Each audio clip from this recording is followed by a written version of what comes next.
Buenos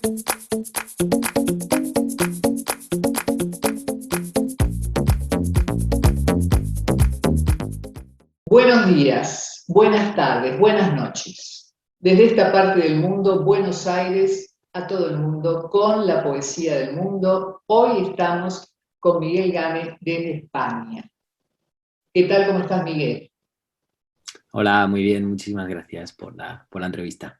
Bueno, recién hablaba, le decía a él que leyendo su biografía ha habido a lo largo de su vida de menos de 30 años muchas transformaciones.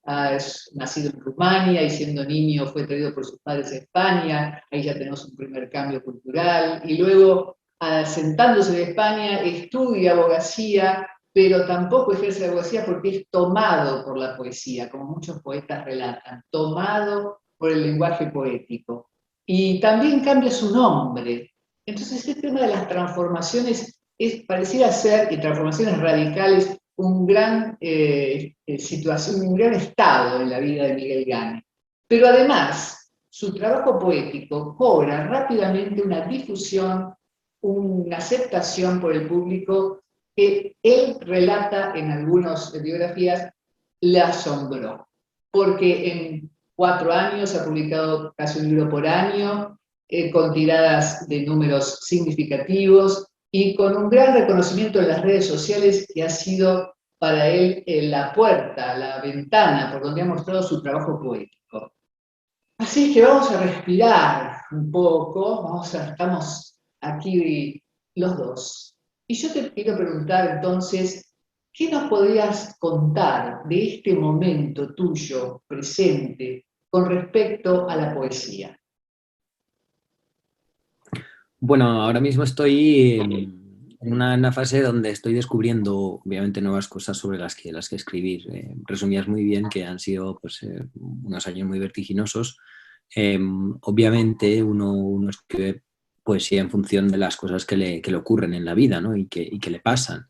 En mi caso, claro, llevo pues varios libros tratando casi los mismos temas de una manera o de otra. Entonces, en este nuevo libro que he preparado para el año que viene, en este caso Ojos de Sol, que ya ha anunciado el título, lo que he intentado hacer, y es precisamente en el punto poético en el que estoy ahora mismo, buscar nuevos temas y buscar también nuevas formas de contar las cosas, ¿no?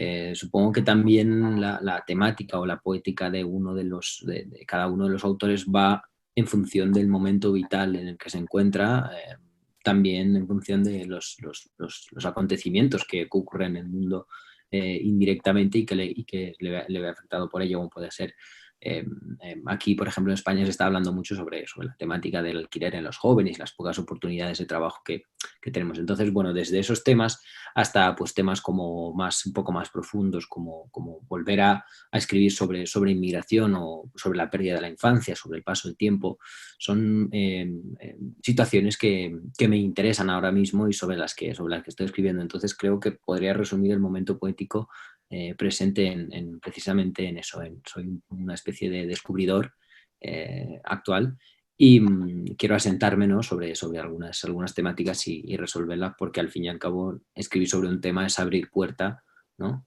A escribir mucho más, investigar mucho más y a ver a dónde te lleva, ¿no?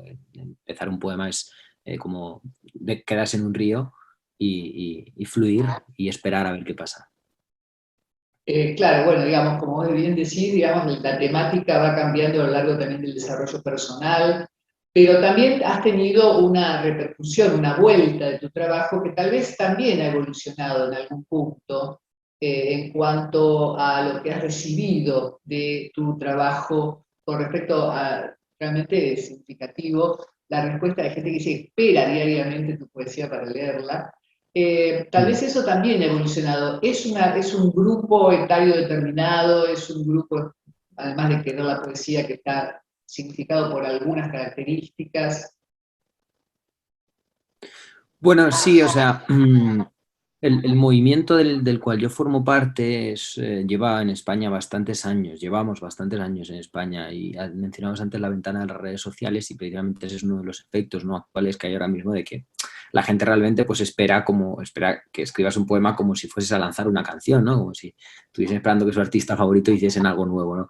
Cosa de claro que eso requiere también un poco la inmediatez, ¿no? Y a veces requiere la rapidez, cosa que pues la poesía casi que eso va en detrimento, ¿no? Porque la poesía tiene una cosa, es que es lenta y hay que trabajarla y parece sencillo el hecho de publicar algo en redes sociales, un texto, ¿no? Y decir, bueno, pues esto seguro que lo he escrito un rato, pero probablemente no, probablemente llevo semanas con ello en la cabeza y dándole vueltas para encontrar la voz que quiero narrar, ¿no? Pero bueno, aparte de eso, te contaba que aquí hay un movimiento bastante grande que ya está trascendiendo poco a poco a Latinoamérica, aunque no con la misma fuerza ni con el mismo impacto, donde pues autores de mi generación, entre pues digamos 25 y 35 años la mayoría, estamos creando pues estos poemas para un público que tiene la misma edad que nosotros, son coetáneos. Entonces, pasa claro, que también ha trascendido mucho la figura del poeta, ¿no? Ya no estamos hablando sobre el poeta clásico, sobre la imagen clásica del poeta, sino simplemente sobre un chico de mi edad, que es como te ve la gente, un chico de mi edad o más o menos, que escribe cosas que me pasan en mi día a día, ¿no? Y entonces, claro, eso también va de la mano de lo que te contaba antes, ¿no? De estar pendiente de los acontecimientos que hay en el mundo. Claro. También, digamos, has recibido un reconocimiento en la venta de tu producto, de los libros, las ediciones. ¿Vos crees que, digamos, la juventud está tratando de con- formar un nuevo mundo, una nueva sociedad? Y la poesía en particular, digamos, con todos los movimientos ecológicos de mujeres, de inmigrantes, y la poesía en particular, ¿vos crees que qué aporta? ¿Aporta una pregunta nueva? ¿Aporta un contenido no pensado? ¿Aporta una transformación del pensamiento?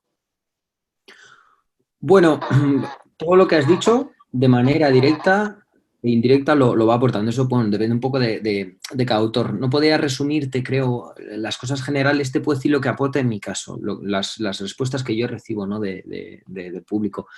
Es que muchas veces estamos en esta época, en estos tiempos que nos tocan vivir, estamos casi enfocando nuestra vida hacia la individualidad, ¿no? La individualidad que va de la mano muchas veces de la soledad, ¿no? Entonces, los poemas sirven para entender que hay otra persona que está viviendo, que ha vivido las mismas cosas que tú.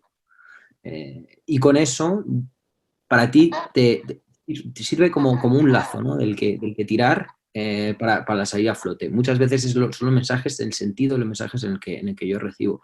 También la poesía actualmente es una nueva, es casi una nueva forma de expresión, ¿no? Estamos reviviendo, hemos tratado de revivir un género que entre la gente pues, más joven, el público común, normal, que tampoco es lector, eh, simplemente no existía, no le daban nunca o no iba nunca a una estantería, a una librería para buscar un libro de poesía, ¿no? Entonces eso también lo hemos generado en los últimos años y eso pasa precisamente porque hablamos un idioma común, hablamos el idioma de la gente que nos lee. No voy a hablar no voy a escribir como si tuviese 50 años para alguien que tiene 25 años, porque los problemas que yo tengo cuando tenga 50 años eran los mismos. Entonces, claro, lo interesante del fenómeno es no convertirlo en una moda, que es creo que lo que estamos trabajando ahora mismo todos, y hacer que nos acompañe en el tiempo, hacer que nuestros lectores crezcan también con nuestros libros y que nuestros lectores, en función del momento vital en el que estén, se hagan nuevas preguntas y puedan encontrar las respuestas en nuestros libros. Claro. Sí, claro, o sea, ya como dice el poeta, ser no es comprender, o sea, la poesía trae una percepción de lo humano que abarca mucho más que la razón y es como que la razón nos ha traicionado un poco en Occidente, por lo menos, y nos ha dejado en este estado de cosas, así que claramente la poesía trasciende ese estado. Me decís que tenés una nueva producción para el año que viene. Esta temática está relacionada también, pues, no, antes quise hacer otra pregunta. ¿Cuándo das por finalizado un poema? Creo que antes lo dijiste un poco, pero esto ya está?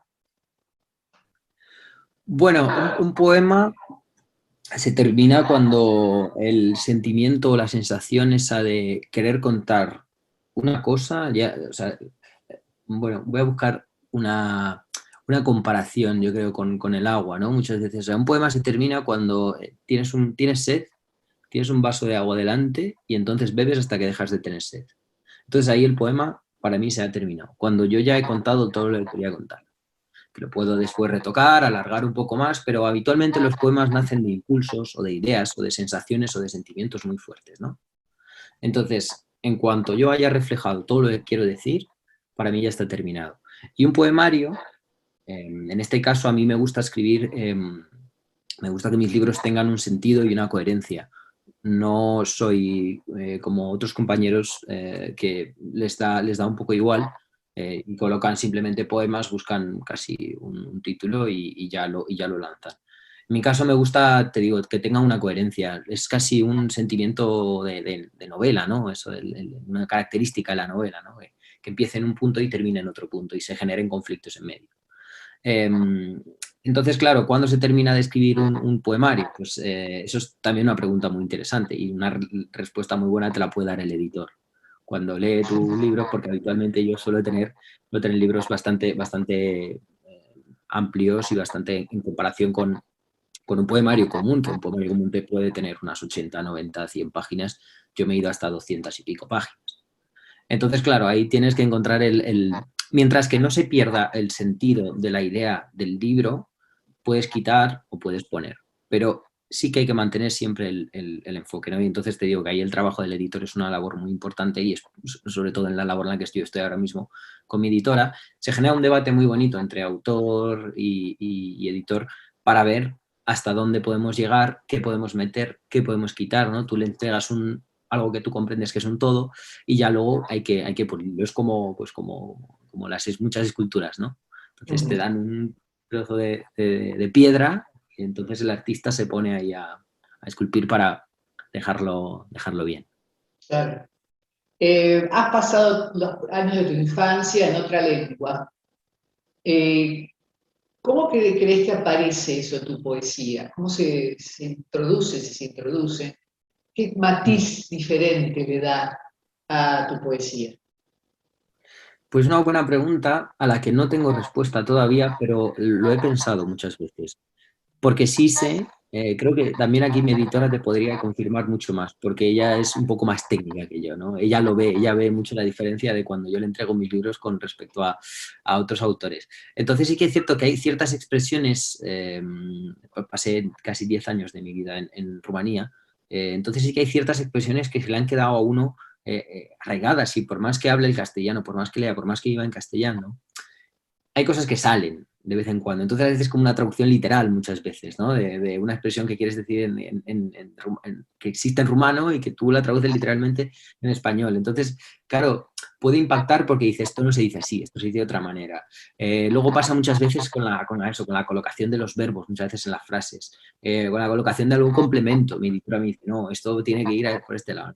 Entonces, esas cosas un poco más técnicas sí que se quedan, porque son casi intrínsecas, ¿no? Lo que sí que es cierto muchas veces, la amplitud de lenguaje que yo tengo en castellano es mucho mayor naturalmente que el que tengo en rumano, aunque sí que es cierto que me parece muy interesante y estoy haciendo ahora un ejercicio de...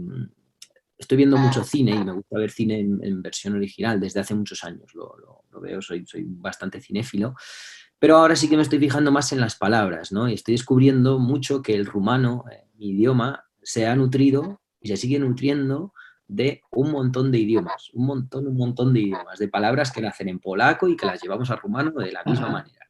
Entonces, me parece que esa amplitud, ¿no? Esa unión que hace un todo, me parece muy bonita y muy poética, ¿no? Y también entiendo que a través de ese mecanismo, ¿no? Puedes comprender muchos más idiomas de los que al menos puedes comprender algún concepto de lo que te está hablando un ruso, ¿no? Cuando tú lo escuchas, dices, ay, pues estas palabras se parecen, que es que me pasa un montón ahora, sobre todo claro, con los idiomas del este de Europa, aunque nosotros venimos del latín. ¿Has escrito algo, aunque sea para vos, poesía en rumano? Mm. Sí, sí, algunas cosas sí he escrito, sí. No he publicado apenas nada de ello porque bueno, no me apetece mucho, pero sí que bueno, es que sobre todo cuando paso ahí una temporada, ¿no? Y un poco más de un mes o 2 meses, ya te va enganchando, ¿no? Un poco el idioma y se te ocurre una idea y la plasmas directamente en rumano y desarrollas el poema en rumano. Bueno, Miguel, te agradecemos mucho este encuentro. Realmente para mí era muy interesante yo leo tu poesía, así que bueno, charlar contigo algunos principios que a mí me interesa conocer del autor ha sido un momento muy bonito para mí. Así que muchas gracias, Miguel, por haber estado aquí con nosotros. Este espacio es para vos, si alguna vez querés anunciar alguna publicación.